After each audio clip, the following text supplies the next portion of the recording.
Students, हम पढ़ रहे हैं chapter number 5 dissolution of partnership firm. और आज की इस वीडियो में मैं बताऊंगा क्वेश्चन नंबर 12 का सॉल्यूशन। एनसीईआरटी बुक के क्वेश्चन है ये, कंप्लीट सॉल्यूशन प्रोवाइड करा रहा हूं मैं आपको। तो चलिए क्वेश्चन नंबर 12 सबसे पहले क्वेश्चन देखते हैं कि बुक में क्या क्वेश्चन दिया हुआ है। ठीक है, क्वेश्चन है Shilpa, Meena and Nanda decided to dissolve their partnership on March 31st 2017. Their profit sharing ratio was 3:1 and their balance sheet was under। तीन पार्टनर थे, देखिए उनका रेशियो भी दिया हुआ है और उनका बैलेंस शीट भी गिवन है। और बैलेंस शीट में लायबिलिटीज गिवन है, एसेट्स गिवन है। सबसे पहली बात तो ये है, जब भी आप बैलेंस शीट देखिए तो देखेंगे एसेट्स क्या क्या है और लायबिलिटी क्या क्या है, क्योंकि इसी के अकॉर्डिंग हमारा रियलाइजेशन अकाउंट बनना है।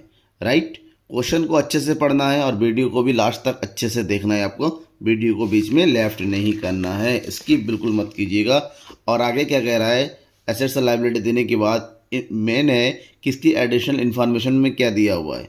The stock of value rupees 41,660 are taken over by Shilpa for 35,000। स्टॉक की जितनी भी वैल्यू थी उस स्टॉक का इतना, इस वैल्यू को शिल्पी ने 35,000 में ले लिया है। And C agreed to discharge bank loan, साथ ही साथ शिल्पी ने बैंक लोन भी डिस्चार्ज करने का डिसीजन ले लिया है। द रिमेनिंग स्टॉक, यानी कि स्टॉक में से इतना माइनस करने के बाद जो ही बचा उसको 14,000 रुपीज़ में सेल कर दिया गया है। And debtors amounting to 10,000 realise as 8,000। जो डेप्टर्स थे उसका जो 10,000 8,000 में रिलाइज किया गया है। Land is sold for 1,10,000। The remaining debtors, जो बचा हुआ डेप्टर्स यानी कि जो जितने भी डेप्टर्स थे क्वेश्चन में उसमें से 10,000 माइनस कर दीजिए और जो बचा हुआ उसका 50% को सेल किया गया है। ठीक है ना, उसकी बुक वैल्यू पर ही। Cost of realization, realization expenses दे रखा है 1,200। There was a typewriter not recorded in the unrecorded typewriter है जिसको 6,000 रुपीज़ का उसकी वैल्यू थी और taken over by one of the creditors, creditors ने टेकन ओवर कर लिया। यानी कि कितने का 6,000, क्रेडिटर का 6,000 ले लिया, इसकी कोई एंट्री नहीं होनी है। क्रेडिटर 6,000 का हमारा राइट ऑफ हो गया। अब जो बचा है उसी का आपको पेमेंट करना होगा। प्रिपेयर रियलाइजेशन अकाउंट, आपको रियलाइजेशन अकाउंट बनाना है। ठीक है ना, साथ ही साथ रियलाइजेशन अकाउंट बनाना है तो हम कैपिटल अकाउंट और कैश अकाउंट भी बना लेंगे। चलिए शुरू करते हैं क्वेश्चन को। क्वेश्चन को देखना समझना जरूरी होता है, क्वेश्चन सॉल्व इजीली हो जाता है, बस क्वेश्चन को एक बार समझ में आ जाए कि क्या क्या दिया हुआ है क्या क्या नहीं दिया हुआ है। राइट, तो सबसे पहला काम क्या है? पहला काम जैसे कि मैंने बताया, क्वेश्चन को करने से पहले सबसे पहला काम होता है एसेट्स और लायबिलिटी को रियलाइजेशन अकाउंट में ट्रांसफ़र करना है। तो एसेट्स देखिए क्या दे रखा है, इसमें लैंड दे रखा है 81,000 का, तो ट्रांसफ़र कीजिए उसको डेबिट साइड में टू लैंड 81,000। फिर क्या दिया हुआ है, स्टॉक ये दिया हुआ है 56,760। फिर दिया हुआ है हमारे पास डेप्टर्स, केवल डिस्ट्रीब्यूटिव अमाउंट छोड़ के बाकी सब ट्रांसफर होता है। कैश छोड़ दिया जाता है, general reserve, compensation, advertisement, goodwill इसमें आ जाता है। मतलब जो पार्टनर के अकाउंट में डिस्ट्रीब्यूट होता है उसको छोड़, नंदास कैपिटल नेगेटिव बैलेंस दे रखे उसको छोड़ देंगे, कैश भी नहीं है इसको यहीं पर ही छोड़ देंगे। ठीक है, यानी कि तीन चीज़ें ट्रांसफर हो रहा है। लाइबिलिटी साइड में क्या क्या दिया हुआ, कैपिटल छोड़ देंगे, कैपिटल अकाउंट बनता है बैंक लोन, तो डाल दीजिए by bank loan 20,000। Creditors 37, provision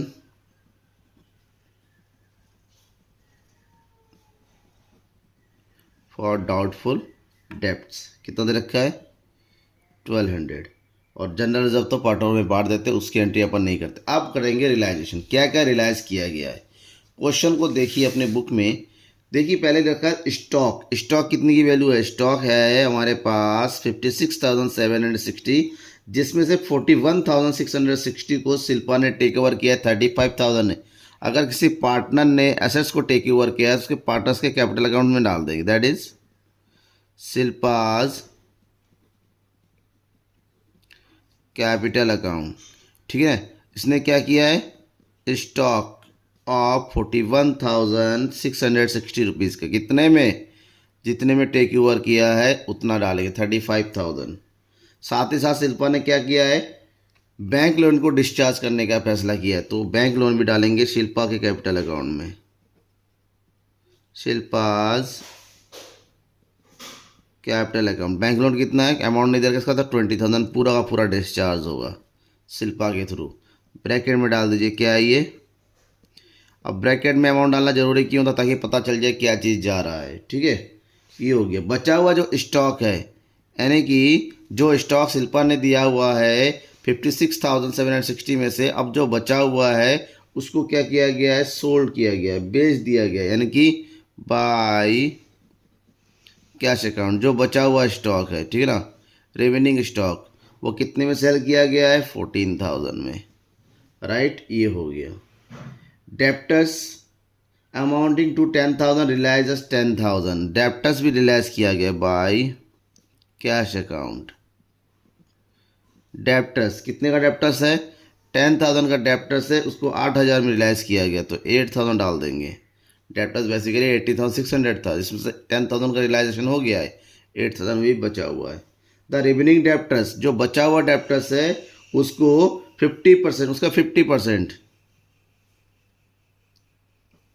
by cash account. जो बचा हुआ डेप्टर्स 8,600 को 50%, यानी कि 4,000, डेप्टर्स कितना बचा हुआ है 8,600 का, उसको 50% में रिलाइज किया गया, यानी कि 4,300। ठीक है, ये हो गया। आगे करते हैं। Cost of realisation, expense realisation, cost of realisation, ठीक है ना, उसको पेमेंट किया है, तो ये हो जाएगा टू कैश अकाउंट। यहाँ पर डाल दीजिए कॉस्ट ऑफ रिलाइजेशन, अमाउंट है 1,200। नेक्स्ट, टाइपराइटर रिकॉर्डेड नहीं था, जो कि 6,000 का था, क्रेडिटर्स ने इसको ले लिया है, तो क्रेडिटर्स जितने भी अमाउंट है, कितना है क्रेडिटर्स 37,000, 6,000 का इसने टाइपराइटर ले लिया, बचा 31,000। हम केवल 31,000 का ही पेमेंट करेंगे, यानी कि कैश अकाउंट क्या है, क्रेडिटर्स कितने का है 37,000 में उसने 6,000 को टेक ओवर किया एसेट्स, तो बचा अमाउंट है वही जो है रिलाइज किया जाएगा, पेमेंट किया जाएगा। राइट, और क्या चीज़ है, और लैंड दिया गया था बीच में, कि लैंड भी बेचा गया बाय लैंड अकाउंट। कितने का लैंड था, टोटल अमाउंट का लैंड, और उसको 1,10,000 में सेल किया गया है। अब क्वेश्चन को अच्छे से पढ़ना है कि कोई छूट तो नहीं रहा है रियलाइजेशन में, पेमेंट में। अगर कोई भी लायबिलिटी का पेमेंट नहीं दे रखा है तो उसको as it is same amount में पेमेंट करेंगे, बस प्रोविजन को पेड नहीं किया जाता है, it is a part of profits को ऐसे ही छोड़ देंगे। अब बारी है दोनों साइड का टोटल करने की। टोटल कीजिए। अगर हमने इधर टोटल किया, ठीक है, अगर हमने क्रेडिट साइड का टोटल किया तो हमारे पास अमाउंट आ रहा है 2,29,500। वहीं पर अगर हमने डेबिट साइड का टोटल किया तो हमारे पास आ जाएगा, ये हो जाएगा क्रेडिट साइड का टोटल, और डेबिट साइड का टोटल आएगा 2,08,560। जाहिर सी बात है डेबिट साइड कम है और क्रेडिट साइड ज़्यादा। जब भी क्रेडिट ज़्यादा होगा डेबिट कम होगा, इसका मतलब क्या हो रहा है, प्रॉफिट हो रहा है। कितने का प्रॉफिट हो रहा है, कैलकुलेट कीजिए, 1, इधर हो गया 2, ठीक है, तो कितना, सॉरी ये हो गया 60, मैंने भी गलत कर दिया, सॉरी इसके लिए। ये हो गया 14 में से 5 गया 9, इधर बचेगा 0। 20,940 रुपीज़ का प्रॉफिट हो रहा है।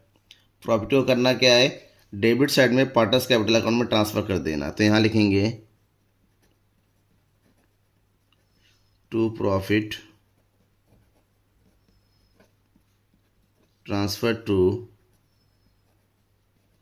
Capital account. और पार्टनर कौन कौन है, 3, शिल्पा, मीना और नंदा। और इनका कैपिटल रेशो गिवन है, और कैपिटल रेशो कितना दे रखा है, सॉरी प्रॉफिट से 3:1, तो इसको 3:1 में बांट देंगे, यानी कि 3/6, 2/6 और 1/6 में बांटेंगे। तो इसके अकॉर्डिंग बांटेंगे तो शेयर कितना आएगा, देखिए इसको बांटने का तरीका क्या होता है, ये बांटेंगे हम, ये हो गया 20,940 मल्टीप्लाई बाय, पहले 21 से निकालते हैं कैप शिल्पा का, 6 इसको डिवाइड कीजिए, कितनी बार बजा, 3 बजा 3, 3 2 जा 6, तो 2 बजे 2 0 2 4 ज़ा 8 2 7 जा, तो ये आ जाएगा 10,470 इसके अकाउंट में डाल दीजिए। ठीक है, इसी तरह हम अब उसको किससे डिवाइड करेंगे, अब उसको डिवाइड करेंगे 2/6 से। 2/6 से डिवाइड करेंगे, मल्टीप्लाई करेंगे तो किस में आ जाएगा 6,980। फिर 1/6 से करेंगे तो ये जगह 3,490। ये कंप्लीट हो गया और अमाउंट डाल दीजिए टोटल 20,940। और अब करना है अकाउंट क्लोज, और अकाउंट क्लोज फाइनली लास्ट में टोटल बैलेंस से होता है। टोटल है 2,29,500। यहाँ पर भी है 2,29,500। ये हमारा रियलाइजेशन अकाउंट कंप्लीट हो गया। अब क्या रह गया है, अब रह गया है कैपिटल अकाउंट बनाना। ये बन रहा है कैपिटल अकाउंट। सबसे पहले क्या एंट्री करेंगे, पार्टनर्स कैपिटल बैलेंस, और बुक में देखिए कैपिटल बैलेंस दिया हुआ है, ये हो जाएगा बाई बैलेंस BD। कितना दे रखा है शिल्पा का बैलेंस 80,000, मीना का दिया हुआ है 40,000, बट नंदा का जो बैलेंस दे रखा है एसेट सेटलमेंट की नेगेटिव बैलेंस है, तो उसको डालेंगे यहाँ पर टू बैलेंस BD। नंदा का कितना दे रखा है 23,000, नेगेटिव बैलेंस है, यानी कि इससे पैसे लेने हैं देने नहीं है। अब जनरल रिजर्व दिया था, जनरल रिजर्व पार्टनरों में बांट दिया जाता है, और जो भी जनरल रिजर्व था 12,000 को उसको डिस्ट्रीब्यूट करना है 3-2-1 में। तो 12,000 को 3-2-1 में डिस्ट्रीब्यूट करेंगे तो ये आ जाएगा आपका 6,000, 4,000 एंड 2,000। ठीक है, और इधर हमारा रियलाइजेशन का प्रॉफिट आया था, तो यहाँ पर डाल दीजिए रियलाइजेशन अकाउंट का प्रॉफिट कितना आया, अभी हमने बांटा ये 10,470, 10,470, मीना का 6,980 और नंदा का 3,490। ठीक है, इतना हो गया। अब ये अमाउंट डालने के बाद अब हमें देखेंगे पार्टनर से कुछ टेक ओवर तो नहीं किया है। सबसे पहले तो शिल्पा ने लोन पेमेंट किया है, तो लोन का पेमेंट इसके डेबिट साइड में डालें, क्रेडिट साइड में डालेंगे बाय।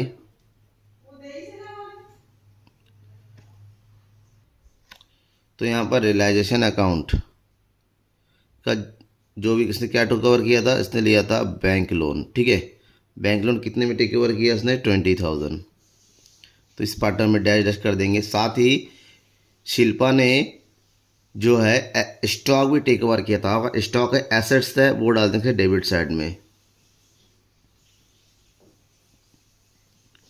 रियलाइजेशन इसने क्या किया था, स्टॉक कितने में टेक ओवर किया स्टॉक, ये है 35,000 में। इसके अलावा किसी और पार्टनर ने कुछ भी नहीं लिया हुआ है, तो हमारा कैपिटल अकाउंट में इतनी ही एंट्री होनी है। अब करना है हमें टोटल। ठीक है, अब टोटल कीजिए।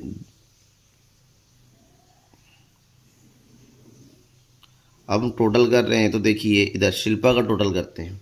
शिल्पा का टोटल कर रहे हैं तो ये आ जाएगा हमारा 1,16,470। मीना का टोटल कर रहे हैं तो ये आ जाएगा हमारे पास 50,980। इसका भी रहने देंगे अब, क्योंकि 23,000 इसका टोटल नेगेटिव आ रहा है, इसको बाद में करें, पहले इन दोनों को निपटा लेते हैं। 1,16,470 इसका नेगेटिव बैलेंस भी है। ठीक है, मतलब डेबिट साइड पे भी है, तो डेबिट साइड का माइनस करने का जो भी आएगा उसको टू कैश अकाउंट, क्योंकि अब फाइनल पेमेंट करना है। पुराने अकाउंट में हम जो बनाते थे उसमें डालते थे to balance CD carry down, क्योंकि अगले साल ट्रांसफ़र करना है। बट अगर फाइनल पेमेंट करना है तो सारा सारा पेमेंट कर देंगे, तो इसमें से 35,000 माइनस कर देंगे। कितना माइनस कर देंगे 35,000, तो 35,000 माइनस करने के बाद कितना बचेगा, ये हो गया 0,7,4, 16 में से 5 गया 1 और 11 में से 8 गया 3 गया 8, 81,470, कि इसका अकाउंट तो कंप्लीट हो गया।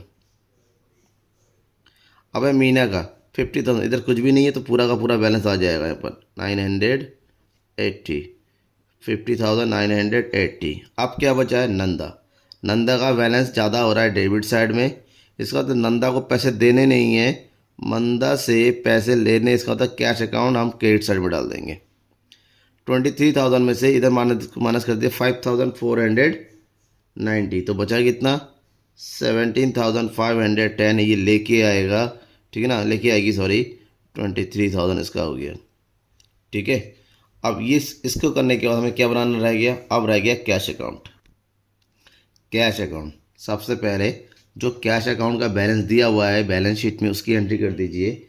बैलेंस शीट में जो बैलेंस दे रखा है उसकी एंट्री करेंगे हम डेबिट साइड में, to balance BD 10,840 rupees. Clear. अब जो भी कैश अकाउंट में आ रहा है बेच के चाहे जैसे भी वो हम डेबिट साइड में डालेंगे, और जो भी कैश अकाउंट से जा रहा है जो पेमेंट है वो हम कहाँ डालेंगे, यानी कि जितनी पेमेंट हो रहा है वो यहाँ पर डालेंगे और जितना भी रिसीव हो रहा है वो हम डेबिट साइड में डालेंगे। ध्यान में ये रखिएगा। तो रिसीव पहले क्या करते हैं, रिसीव किससे करना है, हमें नंदा से भी रिसीव करना है क्योंकि नंदा का अकाउंट नेगेटिव आ रहा था। तो नंदाज कैपिटल अकाउंट भी बनाया था, उससे कितना अमाउंट रिसीव करना है, 7,510 रुपीज़। ठीक है। अब हमने अमाउंट कहाँ से रिसीव किया, हमने एसेट्स बेचा यानी कि रियलाइजेशन अकाउंट में। रियलाइजेशन अकाउंट में कैसे कैसे रिसीव किया, स्टॉक सेल किया था उससे मिला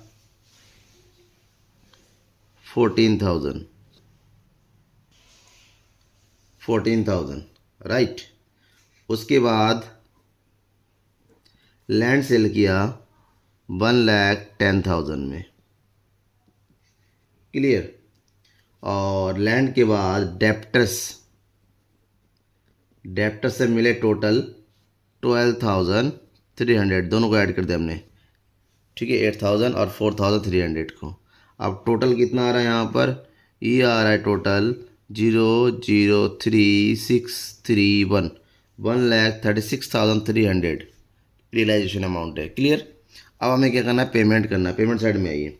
पेमेंट जब कर रहे हैं तो किसको पेमेंट कर रहे हैं, पार्टनर्स को, उनके कैपिटल का अमाउंट पे कर रहे हैं। तो ये हो जाएगा कैपिटल अकाउंट। शिल्पा को पे करना है 81,470 और किसको पे करना है, मीना को। 10 से पर्सनल से पैसे ले रहे हैं तो उसको एंट्री नहीं करेंगे। 50,980 नंदा का कैपिटल हमने यहाँ डाल दिया है क्योंकि उससे भी लेने हैं। और इनको टोटल पेमेंट कितना करना है, 1,32,450। ये हो गया। अब रियलाइजेशन में पेमेंट करना है, रियलाइजेशन अकाउंट क्या का पेमेंट कर रहे हैं हम, क्रेडिटर्स में कितना पेमेंट किया जा रहा है, 31,000। और का पे कर रहे हैं हम, रियलाइजेशन एक्सपेंसेस 1,200। ठीक है। फिलहाल यही दो चीज़ का पेमेंट हो रहा है। ये हो गया आपका 32,200। क्या और कुछ है जिसका पेमेंट हो रहा है, कुछ भी नहीं है। और दोनों साइड का टोटल कीजिए। इधर टोटल कर रहे हैं, ये हो गया 0,56461, 1,64,650। इधर टोटल कीजिए 0,415 13 on 316 7 13 114। और इधर हो जाएगा आपका कितना, 34516 और ये हो गया 1। यानी कि दोनों साइड इक्वल आ गया। क्योंकि एग्जामिनेशन में आपका आंसर मिलेगा नहीं तो यही से पता चलेगा कि हमने सही किया है गलत किया है। हमारा कैश बुक बैलेंस शीट की तरह ही सेम इक्वल होना चाहिए। ठीक है। इसका मतलब जितना हमने पेमेंट किया रिसीव किया उतना हमने पेमेंट कर दिया। हमारे पास कुछ भी एक भी पैसा नहीं बचा, हिसाब किताब कंप्लीट हो गया और अकाउंट ख़त्म, बिजनेस भी ख़त्म, पार्टनरशिप भी ख़त्म। Thank you. पार्टनरशिप ख़त्म हो गया इसका मतलब ये नहीं कि आप हमारा चैनल छोड़ देंगे। ठीक है ना। तो क्वेश्चन ख़त्म हो गया है, और भी क्वेश्चन बचे हुए हैं, सब्सक्राइब कर लीजिएगा और बेल आइकन दबा दीजिए ताकि आपके आने वाले सारे क्वेश्चंस के सॉल्यूशन नोटिफिकेशन मिलता रहे। Thank you.